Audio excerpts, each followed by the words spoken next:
jungle. Assalamualaikum warahmatullahi wabarakatuh. Al-Fatihah. A'udzubillahi minasyaitonir rajim. Bismillahirrahmanirrahim. Alhamdulillahirabbil alamin. Arrahmanir rahim. Maliki yaumiddin. Iyyaka na'budu wa iyyaka nasta'in. Ihdinas siratal mustaqim. Siratal ladzina an'amta 'alaihim ghairil maghdubi 'alaihim waladdallin. Amin.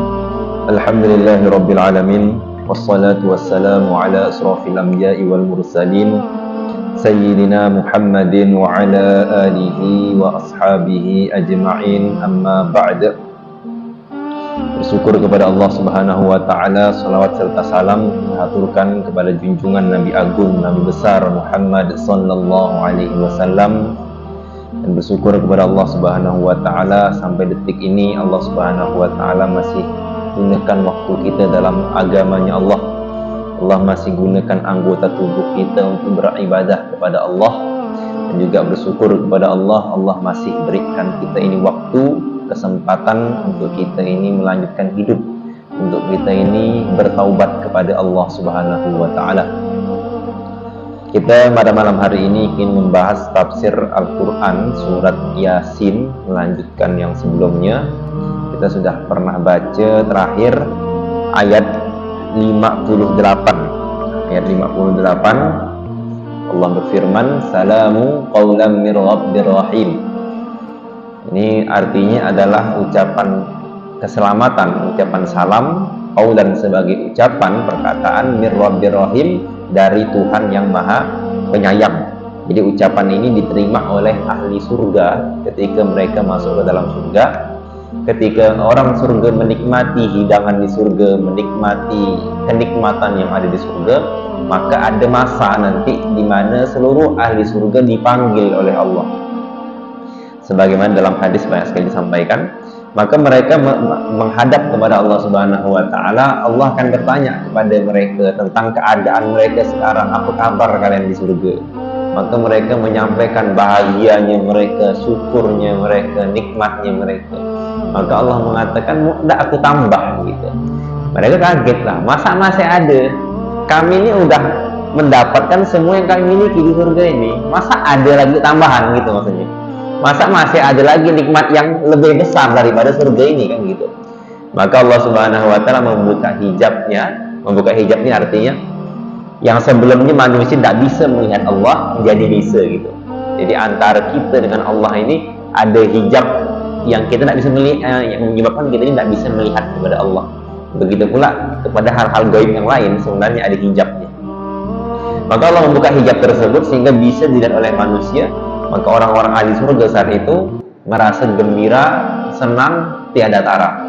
Sebagaimana kalau kita ini melihat sesuatu yang indah, alam yang indah, begitu hati kita ini senang.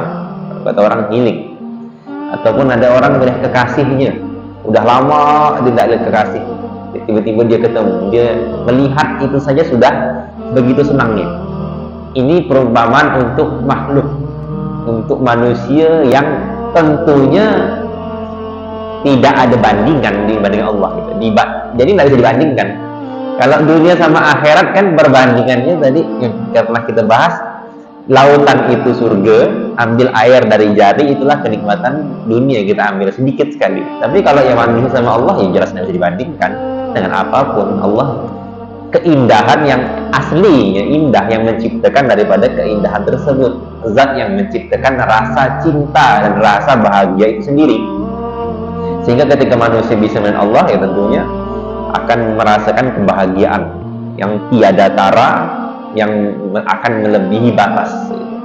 Jadi manusia ini Bapak Ibu sekalian ada batas bahagia, ada hormon kebahagiaan itu ada. Jadi manusia ini punya batas kebahagiaan. Jadi di titik tertentu manusia ini akan mencapai puncak daripada kebahagiaan begitu. Nah, di dunia ini kenikmatan itu ada batasnya. Jadi manusia ini ketika menikmati sesuatu ada batasnya. Ketika makan sesuatu ya ada batasnya. Ketika apapun itu pasti ada batas mentoknya. Jadi kalau ada orang ini dia punya cita-cita pengen rumah mewah, pengen punya mobil mewah, nanti akan ada satu titik di mana dia mulai bosan. Kok bosan ya aku gitu? Kok biasa ya sekarang ketika dia sudah punya mobil itu lama, atau sudah menikmati rumah itu lama. Atau ada juga orang mungkin istrinya cantik sekali, tapi dia sudah mendapatkan yang dia inginkan, yang dia kejar. Tapi ada masa nanti tiba-tiba kok rasanya udah ya gitu, kok masih ada yang kurang gitu rasanya. Nah, itu batas dari manusia. Nah, di dunia ini ada obat namanya narkoba. Narkoba ini obat terlarang. Nah, kenapa orang pecandu itu suka dengan narkoba? Karena tadi obat ini obat yang merusak batas. Yang aslinya batas manusia itu ada batasnya gitu, sama obat ini dirusak gitu, sehingga menembus hormon kebahagiaan itu dia terbang, dia melayang.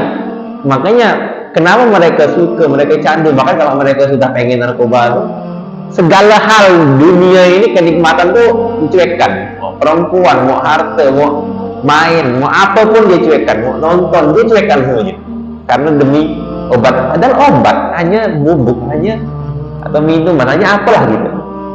Tapi dia bisa sampai seperti itu melayang. Kenapa? Karena fungsi obat ini bukan mendatangkan kebahagiaan itu tadi, tapi merusak daripada batas daripada kebahagiaan itu.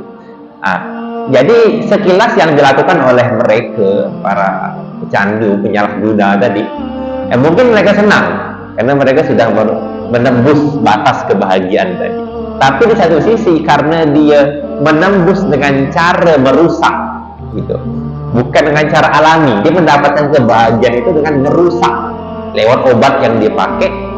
Akhirnya memang dia bahagia ketika dia sudah tembus tadi, tapi tak lama kemudian dia rusak. Kenapa? Karena dia menembus rusak, sehingga kelihatannya bahagia, tapi selepas itu dia menderita. Kenapa ya? Karena dia merusak. Dia mendapatkan kebahagiaan tadi bukan dengan cara alami, tapi dengan cara merusak, sehingga kelihatannya bahagia 1 menit, 2 menit, 5 menit, 30 menit lah. Mungkin dia merasa nge-fly, terbang, tapi selepas itu dia menjadi menderita. Kenapa? Batasan itu hilang, batasan atasnya hilang, batasan bawahnya hilang. Akhirnya apa? Habis dia terbang, terjun, tidak ada yang bisa ngangkat dia. Dia mulai pusing, galau, menderita, hancur dan rusak.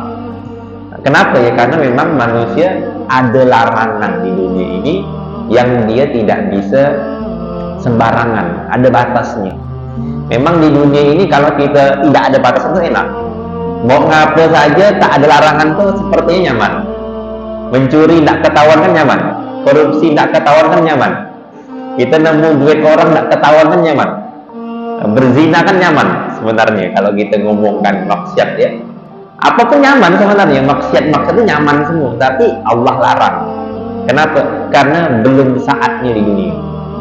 Nah, di dunia orang tidak boleh berzina, tidak boleh selingkuh. Dia hanya boleh memiliki istri yang halal saja. Enak memang kalau dia bisa seluruh perempuan dia tiduri, mungkin nyaman secara dunia seperti itu. Tapi Allah larang. Kenapa? Belum saatnya. Kalau dia melakukan hal itu di dunia, yang ada malah Allah ganti dengan penderitaan, ada masalahnya nanti. Tapi di surga Allah Subhanahu wa Ta'ala membuka semua itu, tidak ada batasan lagi, sehingga dia ini akan terbang tinggi tadi, tapi dia aman, dia bahagia, tapi tidak ada penderitaan. Makanya kata Rasulullah SAW, ketika orang ini masuk surga, maka dia akan menemukan kebahagiaan tanpa ada rasa sedih, kesenangan tanpa ada rasa bosan lagi. Termasuk tadi tidak ada batasan. Jadi tidak ada larangan di surga itu, tidak boleh begini. Tapi kan kita pernah dengar tak boleh makan buah kendi. Nah, itu cerita beda. Nanti di surga kita tidak ada larangan. Makanya ada perbedaan pendapat para ulama membahas tafsir tentang surga yang ada di Al-Baqarah ayat-ayat awal ketika membahas tentang pengusiran Nabi Adam dari surga. Itu ada perbedaan pendapat, nanti mereka para ulama bahas ini surga yang mana gitu. Surga yang akan kita tempati di hari kiamat, yang lagi dibuat kan gitu, ataukah surga yang berbeda gitu. Nah, ini yang ada perbedaan pendapat. Kenapa mereka berbeda? Karena kenapa ada larangan di surga gitu.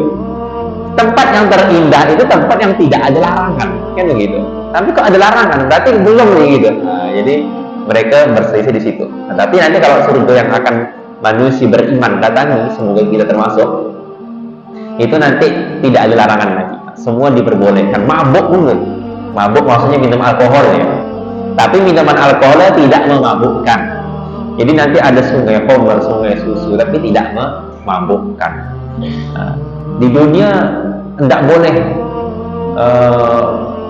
berzina, hanya boleh dengan satu istri, gitu kan? Hanya boleh dengan istri yang halal. Tapi kalau di surga nanti bebas. Pokoknya semua perempuan yang dia temui milik dia. Kalau di surga. Nah, nanti istri orang mana? Tidak, kita beda. Manusia di surga jadi raja. Ya, manusia di surga jadi raja. Artinya kita ini jadi presiden gitu. Dari presiden di surga yang lebih besar daripada dunia ini. Jadi seluruh tempat yang luas ini milik kita. Loh, sepi dong? Tidak sepi.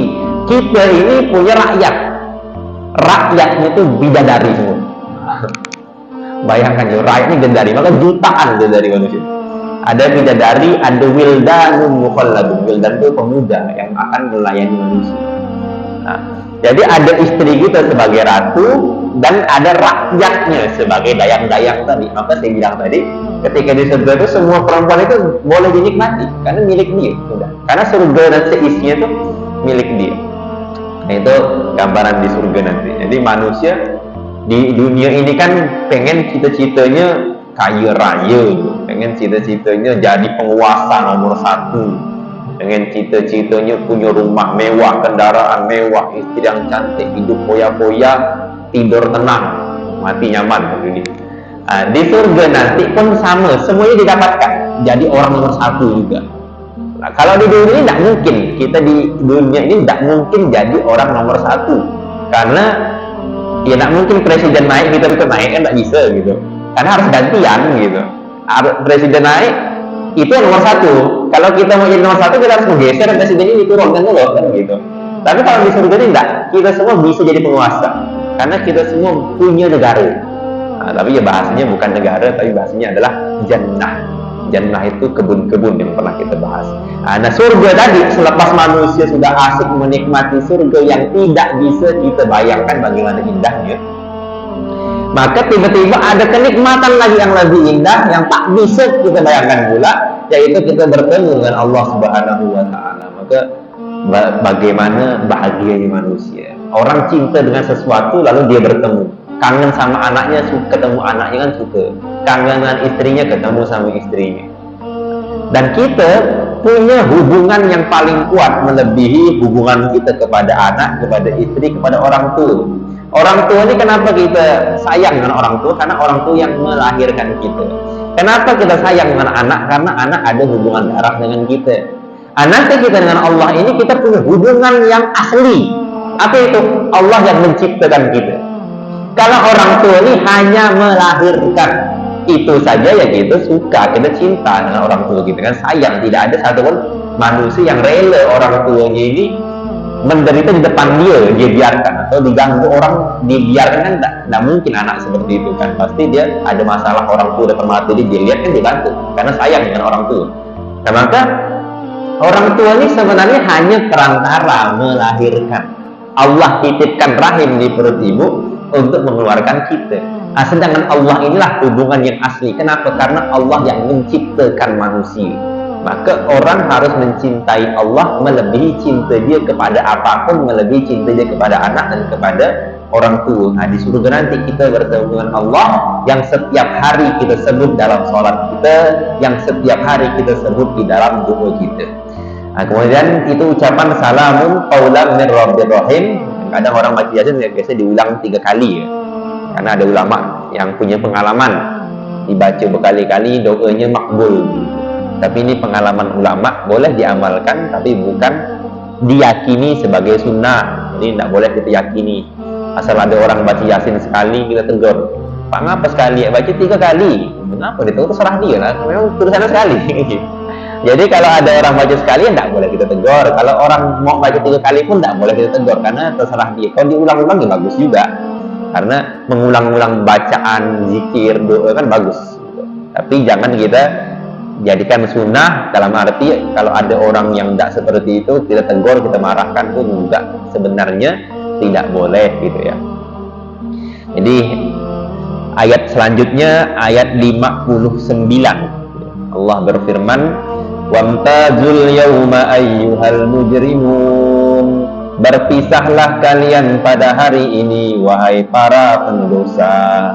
Jadi manusia di padang mahsyar akan berkumpul, manusia baik dan manusia buruk. Manusia akan berkumpul dengan para nabi dan juga berkumpul dengan Fir'aun, berkumpul dengan Dajjal dan kawan-kawannya. Biasanya orang itu ya kumpul karena sifat itu sama gitu. Kalau kita ngelihat kalau kita seperti pernah saya ceritakan, kalau kita pengen nambang emas itu pasti di sekitar emas itu perkara yang mulia juga, entah nikel, bahan bakar, bahannya baterai listrik atau perak ataupun macam-macam yang berharga. Kalau yang di sekitarnya kita ngelihat ular, hati-hati, bisa-bisa di sekitar itu ular juga. Kalau kita ketemu ikan, berarti kan di laut, berarti kawan-kawannya ikan juga. Jadi orang itu akan berkumpul dengan satu profesi biasanya gitu. Nah, sama di akhirat nanti pun kita ini kumpul bareng, cuman nanti akan ada kelompok-kelompok, ada geng-geng. Orang yang mirip sama Nabi, bagaimana sifat Nabi itu? Sabar. Sifat Nabi itu bagaimana? Sering ingat kepada Allah, sering menyambung tali silaturahim.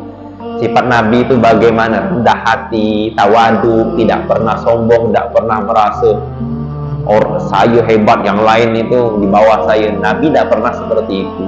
Nah, maka orang-orang yang punya sifat akhlak dan amalan seperti Nabi, ya kumpul kawannya nanti nabi-nabi, Nabi Isa, Nabi Muhammad, para sahabat dan orang-orang soleh.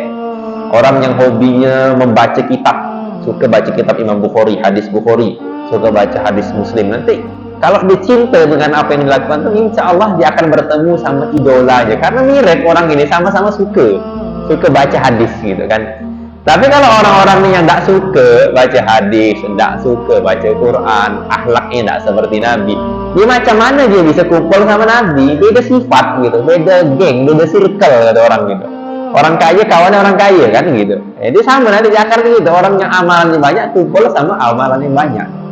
Orang yang baik kumpul sama orang baik. Makanya hati-hatilah kita dalam mencintai sesuatu, mengerjakan sesuatu. Kalau kita mengerjakan sesuatu, ya cukup dijadikan ya hiburan, istirahat, rehat. Kita main bola, ya udah jadikan istirahat saja, permainan untuk relaksasi saja. Terus sampai dijadikan maksud hidup, sampai poster pemain bola dipasang di rumahnya, bajunya baju bola, HP-nya gambar bola. Pokok orang ketemu ini tahu ini fan Argentina gitu misalnya. Asal Argentina datang langsung dia beli tiket gitu.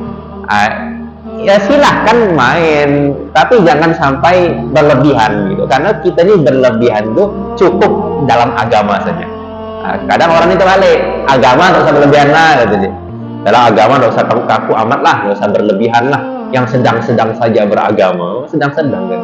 Sholatnya cuma 10 menit, itu pun dia seminggu sekali, soalnya dikatakan sudah cukup. Macam mana kan begitu. Nah, jadi kalau untuk agama ya kita justru kita tampakkan identitas, tampakkan kita ini Islam gitu. Makanya kalau guru kami juga sering, kalau kalian keluar itu berpakaian macam-macam, setidaknya tidak perlu lah pakai sorban macam-macam, itu bebas lah. Cuman maksudnya setidaknya kalau kalian meninggal itu orang tahu kalau ini Islam gitu. Nah, setidaknya ada tanda keislaman dalam dirinya gitu Pak. Maka kalau saya di Bangladesh itu bukan negara Islam Bangladesh itu, tapi yang saya lihat luar biasa, Bangladesh itu nampak Islamnya. Hampir di setiap angkot mobil mereka itu ada tulisan Allah, entah Masya Allah, entah Subhanallah, entah La ilaha illallah. Itu hebatnya mereka tuh. Jadi kelihatan orang Islam gitu. Oh ini orang Hindu, oh ini orang Hindu, kelihatan gitu. Bahkan saya sholat di mall, ada mall ke Bangladesh itu, saya ada mall. Itu di mallnya setel murotal gitu. Wah, haji murotal. Orang tahu gitu kan, mall kan dangdut ya, atau lagu, dia mallnya setel lagu Quran, sudes gitu. Saya sholat asar waktu itu, musolanya penuh sampai pakai toko orang untuk sholat asar, bukan Jumat, sholat asar. Jadi seperti itu maksudnya. Jadi kita berprofesi seperti apapun, bekerja seperti apapun, nah, tapi yang dalam hati kita tetap kita cintai ini adalah Allah dan Rasulullah gitu. Jadi mau bekerja, mau apa, semuanya silahkan jalani dengan baik. Nah, sekedar pekerjaan atau profesi atau permainan tadi, jangan dijadikan sebagai jalan hidup kita. Nah itu karena di hari kiamat nanti orang ini akan satu tempat, tapi ini akan kumpul sama circle-nya masing-masing. Nah ketika mereka sudah di padang mahsyar, sudah ada keputusan tadi, maka tiba-tiba Allah berfirman, wamtazul yauma ayyuhal mujrimun, berpisahlah kalian wahai para pendosa. Berpisah dari apa? Berpisah dari orang beriman. Maka saat itu orang-orang beriman yang sangat diharapkan kedekatannya, karena orang beriman itu punya cahaya di saat hari kiamat tidak ada lampu. Hari kiamat ada lampu, gelap gulita. Yang punya cahaya siapa? Orang beriman. Orang beriman punya cahaya. Di orang beriman itu teduh tuh, ada naungan di padang mahsyarnya. Orang kafir tidak ada. Maka orang kafir, orang-orang para pendosa tadi itu berharap bisa kumpul sama orang beriman, sama orang soleh. Tapi tiba-tiba Allah berfirman, wamtazul yauma ayyuhal mujrimun, berpisahlah kalian pada hari ini wahai para pendosa. Maka saat itu orang-orang pun merasa hina, dipisahkan dari Allah, dipisahkan dari orang beriman, dan mereka udah merasa hidup itu udah tak ada guna lagi. Udah kelihatan nasib ini. Belum masuk surga, belum masuk neraka, tapi sudah kelihatan nasibnya. Kenapa? Karena dia sudah dipanggil sebagai ayyuhal mujrimun, wahai orang yang pendosa. Makanya kita kalau dipanggil oleh Allah di dunia ini sebagai orang beriman, nyaut. Nah, jangan kita pura-pura tak dengar. Ya ayyuhalladzina amanu, wahai orang beriman, kutiba alaikumus siyam kama kutiba alal ladzina min qablikum, diwajibkan kepada kalian berpuasa. Ini Allah manggil ya ayyuhal, nah, wahai orang yang beriman. Ya ayyuhal ladzina aman, wahai orang yang beriman. Dipanggil ayyuha, wahai. Pura-pura tak dengar, tak puasa, dia lupa bulan Ramadan. Main bola, habis main bola minum. Dipanggil wahai orang yang beriman, ittaqullaha, bertakwalah kepada Allah. Wahai orang yang beriman, beribadahlah kepada Allah. Salat, azan, suara keras azan, pura-pura tak dengar. Pakai headset, dangdut suara lagu dibesarkan, pura-pura tak dengar. Wahai orang beriman, salat, masih tidur ngorok, tak dengar. Jangan seperti itu. Karena di dunia ini Allah memanggil kita wahai dengan julukan orang yang beriman. Maka nanti di hari kiamat yang dapat julukan orang beriman ini adalah orang yang dulu di dunia dipanggil dengan julukan alladzina amanu, dia laksanakan seruan tersebut. Disuruh Allah panggil wahai orang beriman, puasa, puasa. Wahai orang beriman, ubudu rabbakum, sembah Tuhanmu, salat, salat. Hayya ala sholat, hayya sholat, datang ke masjid, sholat. Nah, orang-orang seperti inilah nanti di hari kiamat yang Allah panggil dengan wahai orang beriman. Sedangkan orang yang dipanggil dengan orang beriman, sholat, puasa, zakat, pura-pura tak dengar, pura-pura tak mau tahu, nah berarti jadi bukan ayyuhalladzina amanu. Oh, tidak masalah kata Allah. Karena berarti karena ini bukan ya ayyuhalladzina amanu, berarti ayyuhal mujrimun. Berarti nanti wamtazul yauma ayyuhal mujrimun, berpisahlah kalian wahai para pendosa. Ya, semoga kita ini termasuk orang yang di dunia ini alladzina amanu, orang-orang yang beriman. Kemudian Allah berfirman ayat 60, alam ahad ilaikum ya bani adam alla ta'budu syaitan innahu lakum aduwwun mubin. Bukankah telah kuperintahkan kepada kalian wahai manusia. Nah ini wahainya bukan amanu, bukan mujrimun, tapi manusia, artinya seluruhnya, baik orang beriman ataupun tidak beriman. Allah nasihatkan, ngapa kita nih manusia di dunia kan udah aku bilang jangan kalian la ta'budu syaitan, Jangan sembah setan, jangan taati setan, taati Allah. Innahu lakum aduwwum mubin. Setan itu adalah musuh yang nyata. Kenapa kalian taati? Kenapa tidak taati Allah? Setan itu musuh kalian. Jadi manusia baru sadar apa yang dia lakukan, apa yang dia perbuat itu, dia turuti itu adalah perkataan setan. Allah merintahkan kerjakan yang baik, kerjakan yang baik. Setan nyuruh kerjakan yang buruk. Nah, dia pilih yang buruk. Allah ajak sholat. Hayyalah sholat, hayyalah falah. Setan mencingik dia, tabur garam, video. Tenang, santai. 5 menit lagi kan. Kalau 5 menit lagi 1 jam lagi bangun. Itu setan nyuruh. Maka kata Allah, ngapa kita ini mentaati setan? Padahal Allah, pada setan itu musuh kalian nyata. Taatilah Allah. Wa ani'buduni hada siratul mustaqim. Maka sembahlah aku, kata Allah. Hada siratul mustaqim, ini jalan yang benar. Jadi ini nasihat dan pesan yang Allah sampaikan kepada manusia selepas manusia itu sudah diputuskan. Ya percuma. Nasihat Allah di dunia ini lewat Quran, lewat Rasulullah itu sangat bermanfaat untuk manusia. Bisa jadi perubahan untuk orang yang mau mendengar nasihat tersebut.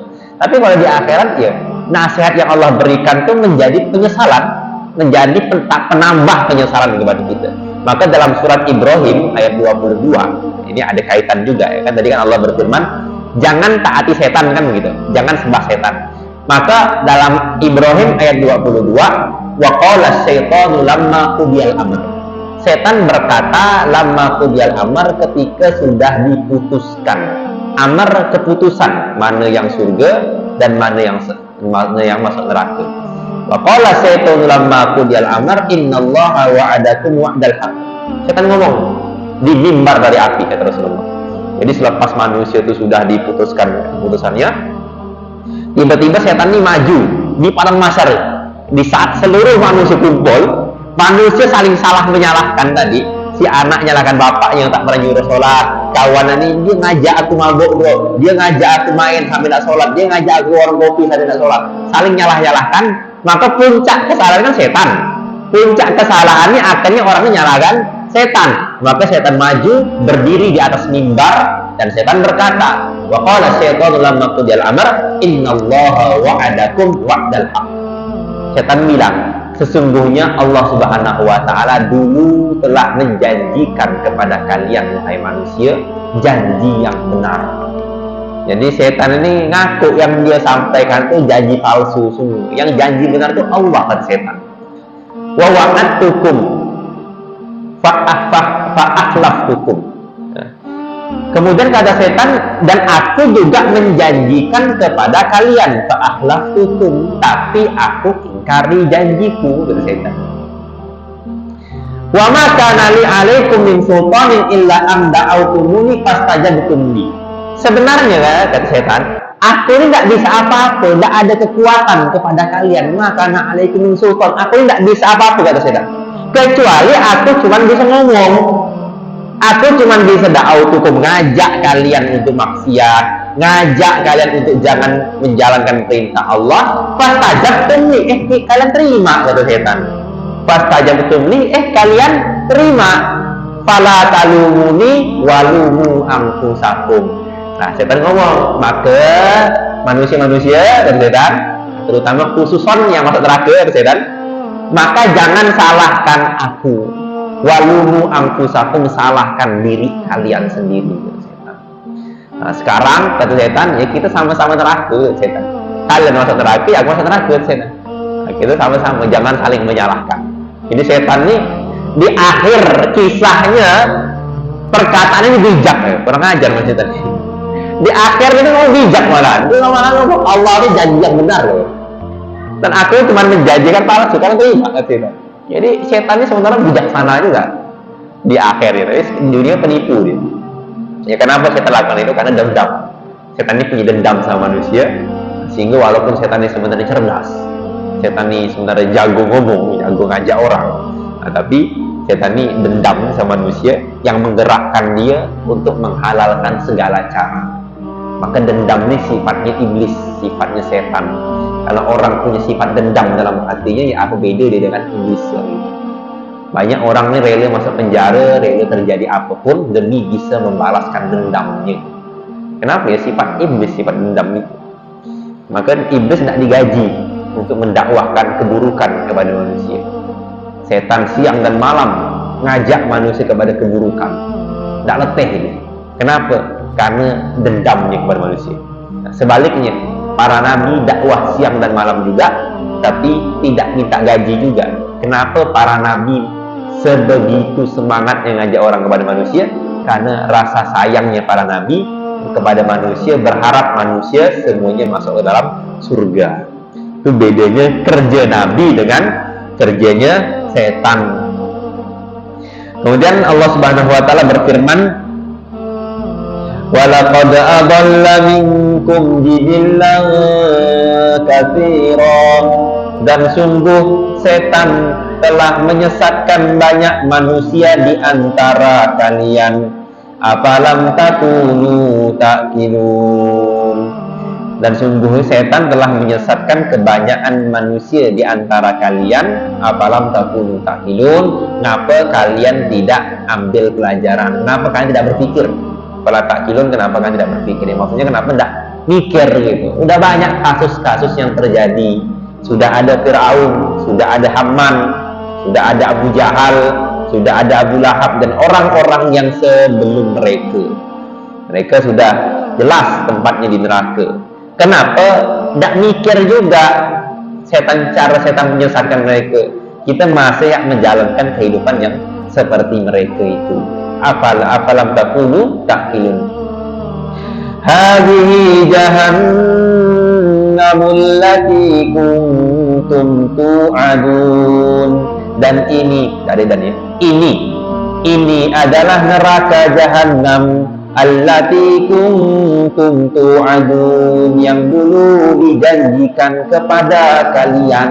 Jadi surga Allah janjikan kepada orang beriman, dan juga neraka Allah janjikan kepada orang yang melampaui batas, kepada orang yang maksiat, kepada orang yang tidak menjalankan perintah Allah, sama-sama dijanjikan. Maka hari ini kita bicara tentang surga, akan datang masa di mana, oh ini ke surga, alhamdulillah aku masuk surga.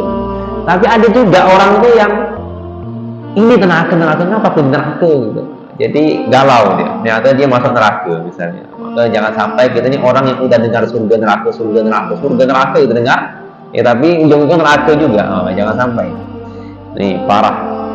Islauhal yawma bima kuntum takfurun. Masuklah kalian ke dalam neraka Jahannam pada hari ini bima kuntum takfurun, sebab kekafiran yang kalian kerjakan. Ini Yasin ayat 64 ya. Jadi Yasin kan totalnya ada 80-an. Nah, jadi tak ada Yasin tadi ini udah kita bahas dari kubur, dari hidup dia, dari kubur pada mahsyar. Ini udah bahas surga neraka. Artinya surat Yasin udah mau ditutup gitu ya. Nah, jadi surat Yasin ini memang membahas tentang akhirat. Maka Allah berfirman, masuklah kalian wahai para pendosa tadi pada hari ini dengan sebab kemungkaran, dengan sebab kekafiran yang kalian kerjakan. Jadi takfurun, kafir itu artinya ingkar ya, ingkar terhadap apa ya, terhadap apa saja. Dia disuruh sholat tidak mau, itu kufur namanya. Dia disuruh dikasih anggota tubuh, dikasih mata, dikasih rezeki, Allah suruh sholat 5 menit, 10 menit sholat, tidak mau, kan ingkar namanya. Ingkar nikmat. Jadi ada ingkar nikmat, ada ingkar iman. Tapi ya, intinya kekufuran itu artinya kebangkangan gitu. Maka orang kafir disebutkan masuk neraka ya karena kebangkangan, karena kekafiran, kekufuran yang kalian kerjakan gitu. Maka semakin banyak orang itu tidak taatnya daripada taatnya, maka potensi dia masuk neraka itu lebih besar. Maka kan ada timbangan kebaikan sama keburukan. Sekali ditimbang, oh ternyata dia ini lebih banyak taatnya. Memang kadang-kadang dia terpeleset, kadang-kadang dia maksiat, tapi dia sering istighfar. Memang kadang-kadang dia maksiat, tapi dia banyak bikin kebaikan, sehingga dia tidak layak nih bima kuntum takfurun. Nah, maka Bima kafurun ini disebabkan ya karena kekufuran itu lebih banyak sehingga dia dicap sebagai orang kafir. Nah, maka kita bisa nilai diri kita ini sebenarnya di dunia ini. Kita di dunia ini lebih banyak kafirnya, ingkarnya, atau lebih banyak imannya, takwanya. Takwa itu menjalani perintah Allah semaksimal mungkin dan menjauhi larangan Allah semaksimal mungkin. Lebih banyak mana? Gitu. Tapi nampaknya saya ini lebih baik taat. Biasanya yang pikir-pikir ngomong seperti itu tuh malah kebalikan tuh ya. Kenapa? Karena orang beriman tuh orang yang semakin taat kepada Allah justru merasa amalan dia tuh semakin jelek. Contohnya Abu Bakar, Umar. Mereka tuh kalau dengar ayat tentang neraka takut. Baca Quran tuh nangis Abu Bakar. Sayyidina Utsman setiap melihat kuburan tuh menangis. Bahkan ada sahabat Nabi itu ketika perang Tabuk gitu kan, dia ini kata Rasulullah, nanti kalau yang megang bendera Ja'far ya, nanti gantikan sama ini. Tiba-tiba dia nangis mendengar itu. Kenapa? Karena dia yakin dia ini akan mati kalau Rasulullah bilang seperti itu. Lalu apa yang dia sampaikan? Dia bilang seluruh manusia itu dijanjikan oleh Allah pasti akan melewati sirat. Seluruh manusia ini kita lewat sirat semua. Ada janji oleh Allah manusia lewat sirat, tapi tidak ada janji kita selamat. Gitu. Jadi semua lewat sirat, tapi sebagian selamat, sebagian ada yang terpeleset. Para sahabat ini takut semua terhadap hal seperti itu. Para ulama menangis setiap malam kalau memikirkan surga dan neraka. Kenapa? Ya karena orang tuh semakin tinggi imannya, semakin tinggi ilmunya, semakin takut dia kepada Allah. Nah, kalau kita ini merasa diri kita tidak ada salahnya, diri kita tidak ada dosanya, nah itulah mungkin ya karena lemahnya iman kita, maka kita jarang menangis gitu. Di antara juga kenapa orang ini tidak mengetahui dosa dia karena tidak ada ilmu. Gitu. Karena banyak manusia ini berpikir yang penting itu sholat gitu. Sholat, haji, jangan juri, dah surga, itu begitu. Ini karena syariat itu hanya seperti itu, padahal hukum itu banyak sekali. Sampai Imam Az-Zahabi punya kitab namanya 73 pintu dosa besar. Dosa besar, bukan dosa kecil ya. Ada 73. Ada lagi Ibnu Hajar Al-Haytami punya kitab namanya Az-Zawajir. Az-Zawajir ini isinya ada 200-an dosa-dosa besar. Dosa besar nih, bukan dosa kecil. Nah, hari ini kan manusia ngertinya dosa itu cuma ini gitu kan. Padahal dosa itu banyak sekali. Dalam muamalah dia, dagang dia ada juga ada yang tidak sah, ada yang sah. Dia jual HP nih, HP no minus, HP tangan, tanya orang ini HP baru ke tangan pertama, tangan kedua, tangan pertama. Padahal dia beli bekas dulu, tapi dia bilang tangan pertama. Kenapa? Kalau aku ngomong tangan kedua, tak laku nanti. Nah, beli jual motor nih keadaannya pernah jatuh dah Pak? Oh, tidak pernah, gitu dia. Kenapa dia ngomong gitu? Biar laku. Nah, ini kan dosa besar namanya ini. Ini dosa besar yang manusia itu tidak menyadari. Apalagi zaman sekarang media sosial. Ada berita hoax, tidak tahu sumbernya dari apa. Ada berita, mantap nih, share, kirim. Dan tanpa sengaja dia mengirimkan berita bohong. Itu kan dosa juga sebenarnya. Nah, tapi manusia banyak tidak menyadari itu. Jadi untuk kita tahu, untuk kita selamat daripada surga ini tidak cuman modal iman sebenarnya, tapi juga harus modal ilmu. Harus datang kajian, harus datang pengajian-pengajian. Di pengajian-pengajian kok disalahkan sama ustaznya, jangan protes. Masa salah, masa haram, sikit-sikit haram, sikit-sikit haram. Ya itulah memang syariat seperti itu kan gitu. Soalnya Allah berfirman, Isa yang berapa? Oleh Isa lagi. Terakhir ayat terakhir. Al-yauma nakhtimu ala afwahihim wa tukallimuna aydihim wa tashhadu arjuluhum bima kanu yaksibun. Pada hari ini kami akan tutup afwahihim, mulut mereka. Wa tukallimuna aydihim, yang ngomong tangan mereka. Wa tashhadu arjuluhum, yang juga disaksikan oleh kaki mereka. Bima kanu yaksibun, terhadap apa yang mereka kerjakan. Tidak bisa bohong lagi, tidak bisa ngelak lagi, tangan dia ngomong. Tangan dia ngomong, ya Allah, tangan ini dulu, itu tangan pernah ngetik, ngirim chat kepada perempuan, apa kabar, yang bukan mahram. tangan ini pernah ngechat nyaci maki orang di internet dengan nama samaran, ya kan sama saja mau nama samar nama siapapun. Tangan ini pernah buka yang tidak benar, tangan ini pernah mukul orang, tangan ini pernah beli bakwan beli 3 bayar 2 misalnya, kan tangan bersaksi. Wa tashhadu arjuluhum, dan kaki juga bersaksi, ya Allah kaki ini ya Allah tak pernah ke masjid gitu.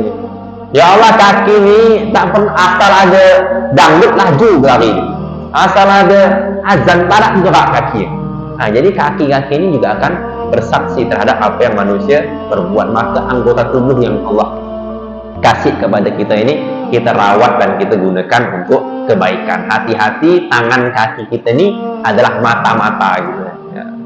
Maka sekian tafsir daripada surat Yasin. Mungkin ada pertanyaan sampai sini? Tidak ada ya. Nah, kita tutup majelis yang mulia ini, semoga bermanfaat. Al-Fatihah. A'udzubillahi minasyaitonirrajim. Bismillahirrahmanirrahim. Alhamdulillahirabbil alamin, arrahmanir rahim, maliki yaumiddin. Iyyaka na'budu wa iyyaka nasta'in. Ihdinas siratal mustaqim, siratal ladzina an'amta 'alaihim ghairil maghdubi 'alaihim waladdallin. Amin. Subhanallah bihamdihi, subhanakallahumma wa bihamdika, asyhadu an la ilaha illa anta, astaghfiruka wa atubu ilaik. Assalamualaikum warahmatullahi wabarakatuh. Subhan